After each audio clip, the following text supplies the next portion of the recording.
இதுக்கு முன்ன ஆ, பைத்தியம்ங்கிற தலைப்பு ஒண்ணு பேசியிருந்தோமே, பைத்தியம். ஆமா சாமி. சித்த பிரம்மைன்னு சொல்லி. ஆமா, சித்தப்பெருமையை பேசியிருக்கோம். எதனால உருவாகுது? வாலி கொதிப்பு வாயு ஜாஸ்தியானதுனாலதான் ம், ம், ம். இந்த ஹாலுசினேஷன், ம், ம், ம். மென்டல் சூப்பர் சாமி. வந்து ஆ, இதாகுது ம், அப்படின்னு பேசியிருக்கோம். ம், வாதம் ஜாஸ்தி ஆயிடுது, ம், இப்ப தலையில் இருக்கிற நீர் தான் காரணம். ம், தலையில் இருக்கிற நீர் போயிடுச்சுன்னா ம், நீருடைய இயல்பே சலனம் ம், அப்படின்னு பேசியிருக்கோம். அது வந்து ம். உங்கள்கிட்ட 2:27 இருக்கும். ம். ஓகே சாமி. அதே போல 6 லிட்டர் 6 அதுல 21 2 இதுலயும் இருக்கும். ம், வீடியோலயும் வந்து இது சம்பந்தமா இருக்கும். ம், பேய் பிடிக்கிறது, சித்தப்பிரமை பிடிக்கிறது, இதெல்லாம் வந்து சுண்ணாம்பு இல்லாதனாலதான், தலையில நீர் சேர்ந்துறதுனாலதான் ம், இந்த மனக்குழப்பங்கள் விளையுது. ம். ஹாலுசினேஷன் மஷ்ரூம் ஒன்று இருக்கு. ஆமா சாமி, ஹாலுசினேஷனா? ஓகே. ஹாலுசினேஷன் மஷ்ரூம் அது பேர. ம், இந்த மஷ்ரூம் வந்து ட்ரக். அந்த மஷ்ரூம் வந்து பறிச்சுட்டு வந்துருவாங்க காட்டுல இருந்து, காலம். ம், ம், ம். நம்ம இதுல மசக்காலம்னு சொல்லுவாங்க. அதை சாப்பிட்டா வந்து கிறுக்கு பிடிச்சிடும், ஓகே. சித்தப்பிரமை பிடிக்கும். ம், காளானை சாப்பிட்டா வந்து எப்படி ஹாலுசினேஷன் உண்டாகும்? காளான் எப்படி உருவாகும்? ஒரு பொருள் அழுகணும். பொருள் அடியும் போது இந்த பொருள் அழுகணும்னா, ஒரு பொருள் அழுகணும்னா கட்டு குலையணும். ஆமா, அதுல இல்ல உஷ்ணம் அது இதெல்லாம் போயிடணும். அப்புறமா அது நீரா ஓடணும், சுண்ணாம்பு பிரிய ஆரம்பிக்கும், சுண்ணாம்பு காலியாக ஆரம்பிக்கும், காலியாகும். அந்த இடத்துல இப்ப சுண்ணாம்பு காலியாகிறதுனால அதுல இருக்கிற உஷ்ணம் குறைஞ்சிட்டே போய் எல்லாம் வந்து நீரா மாறிடும். நீரா மாறிடும். ஆனா நீர் இல்ல, ம், நீர் இல்ல, ம், திரவமா மாறிடும் எல்லாம். ம், சுண்ணாம்பு போறதுனால கட்டுதான் குழஞ்சிருமே ஒழிய ரசம் மணியா இருந்தது ரசமா தான் மாறும், ம். தண்ணியா மாறாது, வெறும் ஓகே. தண்ணியா மாறாது. இது மாதிரி வித்தியாசம். ம். இது இந்த சுண்ணாம்பு எதனால அழியுது? அந்த பொருள்ல, ஒரு பொருள்ல எப்ப காலம் போக்கும், எந்த சீசன்ல போக்கும் காலம்? மழை காலம் சாமி. ஆமா, ஏன் மத்த காலத்துல பூக்கிறது இல்ல? மழைக்கு இயல்பு என்ன, பனிக்கு இயல்பு என்ன? மழை பெய்யும் போது ம், அந்த ஒரு பச்சையா இருக்கிற தாவரத்துல பெரும்பாலும் வராது, ம். செத்து போன ஒரு இதுல ஆமா, ஆமா, அந்த மரம் செத்து போயிருந்த மரத்துலதான் மேல சில இதுல வந்து வெளியே பட்டையிலே வரும், காலம் வரும். உயிரோடு இருக்க மரத்திலே காலம் வரும். பெரும்பாலும் இறந்து போனதான் வரும். ம், உயிரோடு இருக்க பொருள்ல ஏன் வர்றதில்லைன்னா, அங்க பிராண ஓட்டம் ஓடிட்டே இருக்குல்ல, நிலத்துக்கு கீழே இருந்து ஓகே, ஓகே. ம், ம், உறிஞ்சி உறிஞ்சி அது கொடுத்துட்டே இருக்கு. அப்ப வந்து அங்க உயிரோட்டம் இருக்கு அந்த இடத்துல, ஓடிட்டே இருக்கிறதுனால அந்த இடம் சூடாகும். காப்பறுக்க முடியும், ம், ம், ம், ம். உயரம், மூளையோ இல்ல நரம்போ தசையோ செடியோ ஏதோ ஓட்டம் இருக்கிற வரைக்கும் உராயவும் சூடும் உண்டாகும். சூடு இருந்தா கபம் அழிஞ்சுக்கிட்டே இருக்கும். ம், கபம் அழியுதுன்னா அங்க சுண்ணாம்பு கூடிக்கிட்டே இருக்கும், வளலை போயிட்டே இருக்கும். ம், இது ரிவர்ஸ்ல, அந்த செடி வந்து செத்து போயிடுது ம். அல்லது குளிர்காலம் ஆரம்பிச்சிருது. இப்போ சுண்ணாம்பு கம்மியா இருக்கும், கம்மியாகுது. ம், நம்ம சுவாசிக்கும் போதும் சுண்ணாம்பு நமக்கு கம்மியா தான் கிடைக்கும். இதுல ம், ம், இந்த செடி செத்தும் போச்சு, இப்போ வெறும் கட்டை தான் கிடக்கு. ம். அந்த கட்டையில ஓட்டம் இல்ல, எல்லாம் அங்கங்க அப்படி இப்படி நிக்குது. அப்போ மழை நீர் பட்டுச்சுன்னா ம், ஓட்டம் எல்லாம் காலி ஆயிரும், சுத்தமா அது சாப்பிட ஆரம்பிச்சிடும். இது ஓட்டம் போனதுக்கு அப்புறம் ம். ஓட்டம் சுண்ணாம்பு எல்லாம் குறைஞ்சிட்ட அப்புறம் நீர் கொஞ்ச நாள் சுண்ணாம்பும் போகுது. போவோம். ம், அதனால அந்த பூஞ்சை வளர்றதுக்கும் ம், தடை செய்யறதுக்கு யாரும் இல்ல. ம், சுண்ணாம்பு இருந்து அந்த பூஞ்சையை கொண்டுடும். ம், சரி, இப்ப இந்த சுண்ணாம்பு ம், பனி பட்டுச்சு, பனியுடைய காத்து வந்து அந்த மரக்கட்டைக்குள்ள போய் உள்ளுக்குள்ள பனி காத்து செட்டில் ஆகும். ம். அப்பயே உள்ள செட்டில் ஆகுறது தண்ணி தானே, அந்த தண்ணி உள்ள போய் சுண்ணாம்பு சாப்பிடும். சுண்ணாம்பு வந்து கரைஞ்சி வெளியே போக மாதிரி வெளியே போகாது, ம், உள்ளே செட்டில் ஆகிடும். ஓகே. மூளைக்குள்ள தண்ணி போகுது, ம், தண்ணி போய் அங்க இருக்கிற சுண்ணாம்ப கரைக்கும், கரைச்சு அங்கேதான் விழுகுமே ஒழிய வெளியில வராது. ஓ, இதே மாதிரி இந்த பனிக்காத்து தான், மழை இல்ல, பனிக்காத்து. ஓ, ஓகே ஓகே. அந்த தண்ணி வந்து மரக்கட்டைக்குள்ள போகுது. போனதுனால அதுல இருக்கிற சுண்ணாம்பு, மிச்சம் மீதி இருந்த சுண்ணாம்பு தன்மை எல்லாம் இல்ல உஷ்ணம்னு கூட வச்சுக்கோங்க, அதெல்லாம் அந்த பனிக்காத்துலயும் அந்த நீர்லயும் பட்டு உள்ளுக்குள்ள கரைஞ்சிருது. இப்ப அதுல இருந்த உஷ்ணம் எல்லாம் தண்ணீருக்கு மாறிடுச்சு, அதுக்குள்ளே கிடக்கும். இப்ப இந்த சுண்ணாம்பை இது நியூட்ரலைஸ் பண்ணிடுச்சு இந்த பனிக்காத்து. இப்ப இது நியூட்ரலைஸ் பண்ணிட்டனால இந்த சுண்ணாம்புல இருந்த எண்ணெய் அதுக்குள்ளேதான் இருக்கும், வெளியில போகாது. இப்ப அதுல வளரும். அழுகின பொருட்கள் எல்லாம் ஏதாவது வளரும்ல, பூஞ்சை வளரும், காளான் வளரும், இல்லாட்டி புழு வரும். இந்த மூணுமே அந்த இடத்துல உருவாகும். தனித்தனியெல்லாம் இல்ல, மூணுமே அந்த இடத்துல இருக்கும். ஒரு மரக்கட்டைக்குள்ள, உளுத்து போன மரக்கட்டைக்குள்ள தனித்தனியெல்லாம் இல்ல, மூணுமே உருவாகும் அந்த இடத்துல. மேகட்ஸ், பூஞ்சை, காளான் மூணுமே வரும், தனித்தனியா வராது. இந்த மூணு வளர்றதுக்கு அதனோட இயல்பு தானே. ஒரு செல்லு அழுக ஆரம்பிச்சிருச்சுன்னா அங்க மேகட்ஸ் வந்துடும், அதை திங்கிறது. எதையோ ஒரு பொருள், ஒரு உயிரினம் இன்னொரு உயிரினத்தை சாப்பிட வருது அல்லது சாப்பாடு தேடி போகுதுன்னா, எறும்பு எப்ப தேடி வரும் சாப்பாடுன்னா எண்ணெய் இருக்கும் அந்த பொருள்ல, அப்பதான் தேடி வரும். ஒரு இடத்துல ஒண்ணு முளைக்கணும்னா இங்க எண்ணெய் இருக்கணும். ஆயில் இல்லாத இடத்துல முளைக்காது எதுவுமே. எண்ணெய் பசை இல்லாத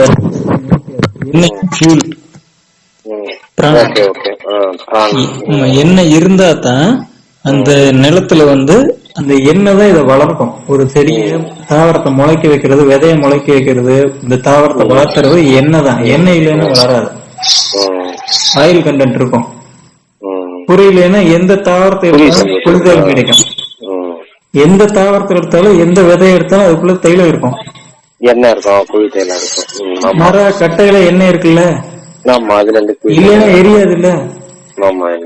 இலை கருகிச்சுன்னா அது எரியும்ல, இலை காஞ்சு போச்சுன்னா எரியுது. ஒரு சின்ன கரிசால இலையா இருந்தாலும் காய வச்சா எரிக்க முடியும்ல, கண்டிப்பா. எண்ணெய் இல்லைன்னா எரிக்க முடியாது இல்ல.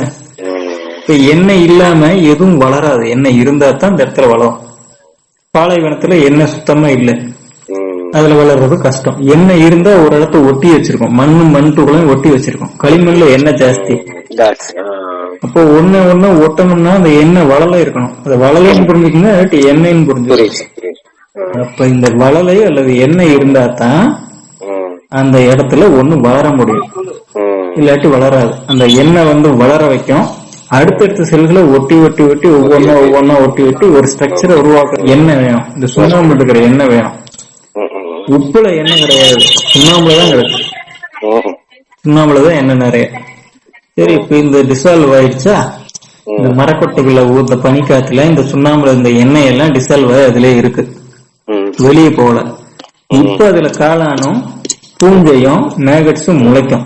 முளைச்சதுன்னா இந்த சுண்ணாம்புல இருந்து வெளிவந்த எண்ணெயும் அதுக்குள்ள கலந்துதான் இருக்கும்.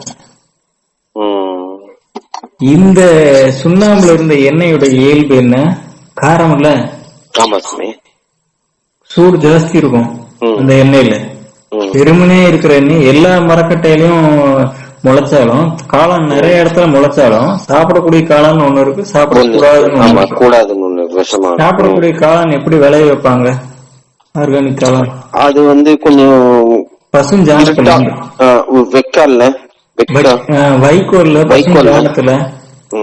வைக்கோல்ல சின்ன சின்னதா வெட்டி பசுஞ்சாணத்துல பெரட்டி ஒரு எங்க ஈரப்பதம் இருக்கிற மாதிரி ஒரு இடத்துல தொங்க விட்டா போதும், வந்துடும் சாப்பாடு. இந்த பசுஞ்சாணம் அவசியம் அதுக்கு, இல்லாட்டி வராது. பசுஞ்சாணம் கலக்காம வந்தா அந்த காளான் சாப்பிட வந்தது அல்ல. பசுஞ்சாணம்னா இதே தாவரத்தை பசு சாப்பிட்டு அதுல இருக்கிற எல்லாத்தையும் செரிச்சிருது. ஸ்டாச்சுரேட்டட் ஃபேட்னா அந்த சுண்ணாம்புல இருக்கிறதா ஸ்டாச்சுரேட்டட் ஃபேட், ஈஸியா உடைக்க முடியாது.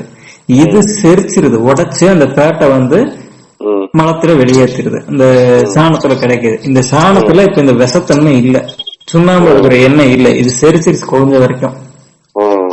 இப்ப இதுல இருந்து காளான் முளைச்சா அந்த காளான்ல இந்த சுண்ணாம்புல இருந்த எண்ணெய் வந்து இருக்காது, செரிக்கப்பட்ட எண்ணெயா இருக்கும். அதுல எண்ணெய் இருக்கும், எண்ணெய் இல்லாம இல்ல. எண்ணெய் இருக்கிறதுனால தானே வரட்டி வச்சு புடம் போட முடியுது. அப்ப அதனாலதான் அதுல இருக்கிற மிச்சம் இருக்கிற எண்ணெயில இருந்து அதுவும் முளைக்கும், இந்த காளான் முளைக்கும். அதுல இந்த காளான் வந்து பசு வயிற்றுக்குள்ள போய் பித்த நீரால செரிக்கப்பட்டு, பித்த நீர்னா உப்பு தானே, உப்பால செரிக்கப்பட்டு வெளியே வந்தனால அதுல இருக்கிற அந்த காரத்தன்மை சுத்தி ஆயிடுச்சுன்னு வச்சுக்கலாம். ஆனா இப்படி இல்லாம ஒரு மரக்கட்டையில காளான் முளைச்சதுன்னா அந்த காளான்ல இந்த சுண்ணாம்புடைய வீரியம் இருக்கும். சுண்ணாம்புடைய இயல்பு என்ன, எல்லா இடத்தையும் கொதிக்க வைக்கும். இந்த காளானை சாப்பிட்டா என்ன ஆகும், உள்ள போய் நம்ம கொதிக்கும், எல்லாமே கொதிக்கும். இந்த எண்ணெய் பட்டாவே கொதிக்கும். இந்த தைலம் தலைக்கு பூசுற தைலங்களை காய்ச்சும் போது விசேஷமா 101 தரவத்தை காய்ச்சுற தைலம்லாம் இருக்கு. அது என்ன தைலம், சீரபலா. எதுக்கு பூசுறது சீரபலா, வாதத்துக்கு சாமி. ஆமா, எண்ணெய சூடு பண்ண அதுல காரத்தன்மை ஜாஸ்தி ஆயிட்டே போகும். உடம்பு வளல உறைஞ்சு போய் மூட்டுக்குள்ள எல்லாம் வளல உறைஞ்சு போய் பிராணம் போக முடியலன்னா இந்த சீரபலா 101 தேய்ச்சா, அது உள்ள சாப்பிடறதும் இருக்கு சீரபலா. இது தேய்ச்சோம்னா அந்த வளலைய டக்குன்னு கரைச்சிரும். இல்ல கல்லில வச்சு தைலம் காய்ச்சி அதை தேய்ச்சோம்னா கரைச்சிரும். ஏன்னா கல்லில சுண்ணாம்பு காரம் ஜாஸ்தி, எண்ணெய சூடு பண்ண காரம் கூடிட்டே போகும். இந்த கூடின காரத்தோட வேலை என்ன, சுண்ணாம்பினுடைய வேலை கொதிக்க எல்லாத்தையும். இது என்ன பண்ணும், நேரா ஒரு சுவைய நாக்குல வச்சோம்னா, ஒரு பொருளை நாக்குல வச்சோம்னா நம்ம மூளை சொல்லும் இதை அடுத்த வாய் சாப்பிடலாமா வேண்டாமா. எப்படி சொல்லுது, அது மூளைக்கு போகாம அதை டிசைட் பண்ண முடியுமா. நாவல ஒரு சுவையை வச்சா அது நேரம் மூளைக்கு போயிடும். போயிட்டு தான் அப்புறம் தான் வயிற்றுக்கு போகும். முதல்ல மூளைக்கு தான் போகும். ஊறுகாய் வாயில வச்சோம்னா கண்ணு திறக்குது இல்ல, காரத்தை வச்சோம்னா இது மேற்கொண்டு சாப்பிடாதுன்னு அது சொல்லும். நாவுக்கும் மூளைக்கு இருக்கிற நாடி வழியா அது மேல போயிடும். இந்த நர்ஸ் வழியா நேரம் மேலைக்கு போயிடும், மூளைக்கு போயிடும். அதுக்கப்புறம் தான் அது சொல்லும் அதை சாப்பிடலாமா வேண்டாமான்னு. மூக்குல இதே மாதிரி நாடி இருக்கு, வேணுமா வேண்டாமா நமக்கு சாப்பிடலாம் தோணும். ஆமா, வேணுமா வேண்டாமான்னு மூளை முடிவு பண்ணும். இப்ப மூளைக்கு மூக்குல இருந்தும் ஒரு நாடி இருக்கு. இந்த 5 புலன்கள் வழியா நேரம் மேல பட்டாவே போதும், சாப்பிட வேண்டாத. மூளைக்குள்ளேயும் தேய்க்க வேண்டாம், வகுத்துக்குள்ள நமக்குள்ளே போக வேண்டாம். அதை டிசைட் பண்ணும் மூளை. இப்ப நாடிகள் இந்த நாவிலே இருக்கு. நாவல ஒரு பொருளை வச்சா மூளை போயிடும் நேரம், அதுக்கப்புறம் தான் வயிற்றுக்கு போகும். இந்த காளானை எடுத்து வாயில வச்சுட்ட உடனே என்ன ஆகுது, அதுல இருக்கிற சுண்ணாம்பு எண்ணெய கிடக்குல, காளானுக்குள்ளேயே இருக்கு சுண்ணாம்பு. இந்த சுண்ணாம்பு நாக்குல பட்டு நேரம் மூளைக்கு போயிடும். நாக்குல புண்ணாகும். இந்த நாக்குல புண்ணாகிறது லேட்டா தான் ஆகும். நேரம் மூளை போச்சுன்னா மூளை கொதிக்க வைக்கும். அப்ப அங்க இருக்கிற நீர் எல்லாம் ஆவியாகும். நீரினுடைய இயல்பு என்ன, புத்தியை கெடுக்கிறது, சலனம், சித்த பிரம்ம ஹாலுசினேஷன் எல்லாமே இந்த காளான சாப்பிட்டா உண்டாகும். இந்த விஷக்காளான சாப்பிட்டா உண்டாகும். சிலருக்கு விஷக்காளானால் நுரதள்ளி விஷமே பாதிச்சிடும். இது ஹாலுசினேஷன் இருக்கு இந்த காளான். சில விஷக்காளானே இருக்கு, அது இதை விட இன்னும் சுண்ணாம்பு. அது என்ன பண்ணும், பிபிஐ ஜாஸ்தி பண்ணிருக்கு சுண்ணாம்புலவா. அப்போ எல்லா ரத்தமும் அதிகமா ஓட ஆரம்பிச்சிடும், ஏதோ ஒரு நேரம் பெஸ்ட் ஆயிடும். இது விஷக்காலனுடைய இயல்பு. மஸ்பின்ஸ் எல்லாம் எப்படி ட்ரக் ஆகுது, ஹாலுசினேஷன் உருவாக்குதுங்கிறது இது. சரி, இதுக்கு என்ன பண்றது, எப்படி சரி பண்றது? ஹாலுசினேஷனுக்கு சுண்ணத்தை தான் கொடுக்கணும் சாமி, அந்த நீரை வெளியேற்றும். கெட்ட காலான நல்ல காலான எப்படி மாத்துச்சு, பசு உப்புனாலதான் மாத்துச்சு. உப்பு பஸ்பத்தை சேர்த்தா தீரும், உப்பு சுண்ணம் சேர்த்தா தீரும். ஏன்னா அதுல இருக்கிற சுண்ணாம்பு செரிக்கிறதுக்கு உப்பு வேணும்,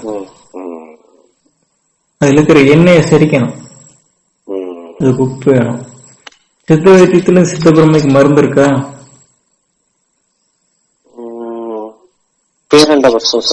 ஆமா, கால்சியம் தானே அது, சுத்த கால்சியம். சுண்ணாம்பு தானே, சுண்ணம் தானே அது. வேற என்ன கஷ்டம், வேற என்ன இருக்கு? வேற அதெல்லாம் வந்து தேர்ந்த வைத்தியர்கள் பண்றது. எளிமையா என்ன இருக்கு? வைத்தியம் பிடிச்சிருச்சுப்பா, இல்ல வந்து ஒருத்தன் பேய் பிடிச்ச மாதிரி இருக்கு, வீட்டுல முதல் வேலை என்ன செய்வாங்க? ஆமா, எலுமிச்சம்பழம் தான் முதல் வேலை. அப்பதான் அதனுடைய உக்கரத்தை இது எடுத்துக்கணும், இனி மேற்கொண்டு உருவாகாம இருக்கும். அடுத்து என்ன பண்ணுவாங்க? இது வேலை செய்யலன்னா பக்கத்துல இருக்கிற சாமியார்ட்ட கூட்டு போவாங்க, அவரு இல்லாட்டி தர்கா கூட்டு போவாங்க. மயிலிறகு வச்சு இந்த மயிலிறகுடைய குணம் அது அப்படி, அது வந்து இந்த பித்தத்தை உறிஞ்சிக்கும். அது துருசு. காப்பர் இல்ல, காப்பர் சல்பேட், அது உறிஞ்சிக்கும். இந்த மயில் ஒரு ரெக்கையோட இயல்பு அது. அது அதனுடைய வாசனை பட்டாக மூளைக்கு மூக்கு வழியா போகும். இதுக்கு ஆன்டிபாடி வந்து மூக்கு வழியா போகும், சுவாசம் படுற அளவுக்கு விரிசனம். ஆமா. வேற என்ன இருக்கு? மருதாணி இருக்கு. மருதாணி விதைய வச்சு தூக்கம் போட்டோம்னா மருதாணி விதைக்கு இந்த ஹாலுசினேஷன் நீக்கக்கூடிய குணமே இருக்கு. அது மருந்து, அது மருதாணி. மருதாணி விதை, மருதாணி இலைய விரல்ல வச்சா என்ன ஆகுது? சிவப்பாக்குது. அது அந்த இடத்த வந்து சிவப்பாக்குது, ரத்தத்தை ஒரு இடத்துல குளிர்ச்சி ஆக்கும், சூடு தண்ணி பித்தத்தை குறைக்கும். ஆமா,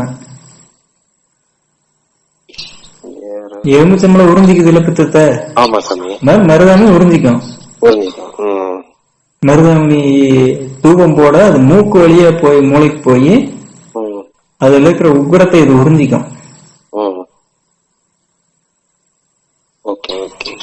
அதே போல இந்த துளசியில கருந்துளசின்னு ஒண்ணு இருக்கும். திருநீற்று பச்சிலைன்னு ஒண்ணு இருக்கு. இந்த குணம் இருக்கு, இந்த ஹாலினேஷனை நீக்கக்கூடிய குணம் அதுக்கும் இருக்கு. இதெல்லாம் வாசனை அல்லவா? இது மூக்கு வழியா போற, மூக்கு வழியா போற ஒரு தொந்தரவை, மூளை இருக்கப்பட்ட தொந்தரவை நேரடியா உள்ள மருந்து கொடுத்துதான் தீர்க்கணும்னு அவசியம் இல்லை. நாசி வழியாக தீர்க்கலாம், வெறும்னே நாவுக்கு மருந்து கொடுத்தோம். மந்திரங்களே இதே மாதிரி தான் தெரியும். காது வழியா உள்ள போறது, அது தேர்ந்த, அதுல வந்து நுட்பமான அறிவு இருக்கணும்.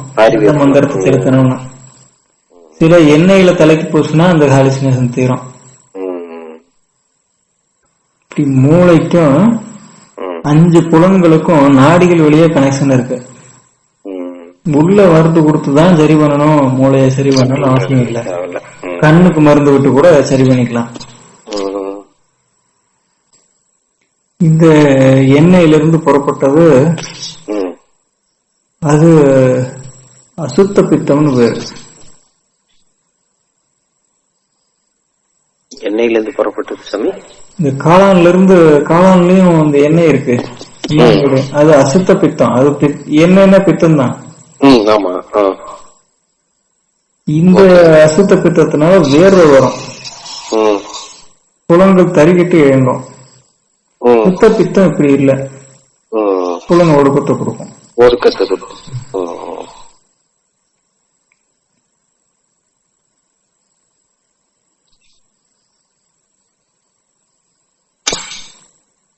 குண்டலினி வந்து சுண்ணாம்பினுடைய வடிவம், மூலக்கணல் வந்து சுண்ணாம்பினுடைய வடிவம். இது மேல ஏத்துனா ஏகப்பட்ட ஹாலுசினேஷன் உருவாகும். அதுதான் எனக்கு அது கேக்குது இது கேக்குது வேற கூப்பிடுறவங்க ஆளுக்கு அத்தனை கதை சொல்றதுக்கு காரணம் இதுதான் காரணம். மூலத்துல இருக்கிற சுண்ணாம்பு வந்து சரியா இருந்ததுன்னா, அது சரியாவே இருந்தாலும் தலைக்கு ஏறும்போது ஹாலுசினேஷன் உண்டாகும். தலையில நீர் இருந்துச்சுன்னா, இந்த சுண்ணாம்பு உள்ள போச்சுன்னா, இந்த சுண்ணாம்புடைய வீரியத்தை இந்த பனிக்காத்து சாப்பிடுற மாதிரி தலையில இருக்கிற நீர் இந்த சுண்ணாம்பு வீரியத்தை சாப்பிடுறதுனால அங்க வேற ஏதாவது முளைக்கும். காளான் முளைக்கும்னு அவசியம் இல்ல, ஏதோ ஒரு தேவையில்லாத காட்சி, ஒரு கற்பனை அங்க முளைக்கும், ஹாலுசினேஷன் உருவாகும். இது இயல்பு. குண்டலினி மேல ஏறினாவே இந்த ஹாலுசினேஷன் உண்டாகுங்கிறது இயல்பு. அது காலம் போக போக போக அந்த கபம் தலையில குறைய குறைய குறைய இந்த ஹாலுசினேஷனும் நீங்கிடும். ஆரம்பத்துல வந்தேதான் தீரும். ஏதாவது சத்தம் வித்தியாசமா தெரியுது, லைட் தெரியுது. அத சித்த மார்க்கத்துல தெளிவாக சொல்லிட்டாங்க. சிலம்பு நோசை கேட்கும், திருநடம் தெரியும். எங்க தெரியும்?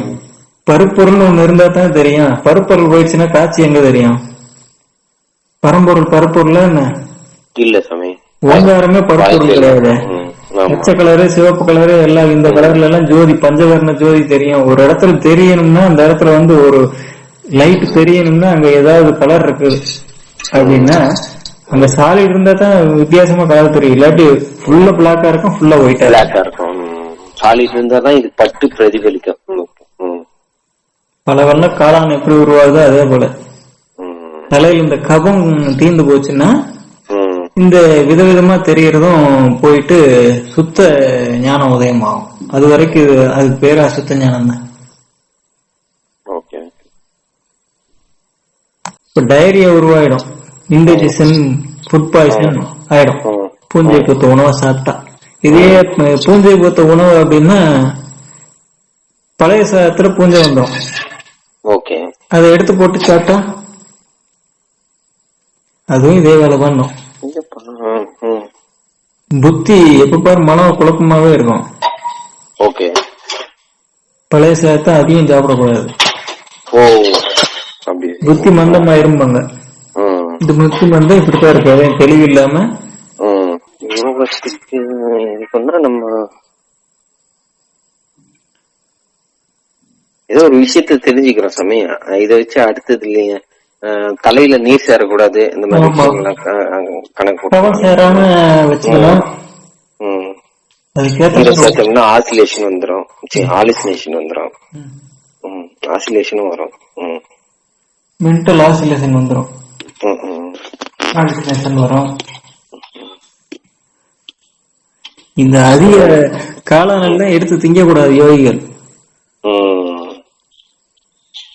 ஏற்கனவே உடம்புல அவங்களுக்கு சுண்ணாம்பு தன்மை ஜாஸ்தி இருக்கும், யோகா எல்லாம் பண்றதுனால உடம்பு முழுக்க கொதிப்பாதான் இருக்கும்.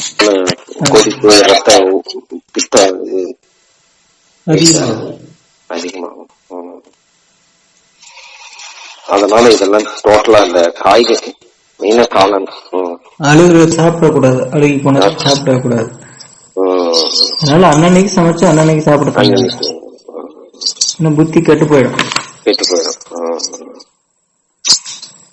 போனா சாப்பிட்டா கெட்டு போயிடும்.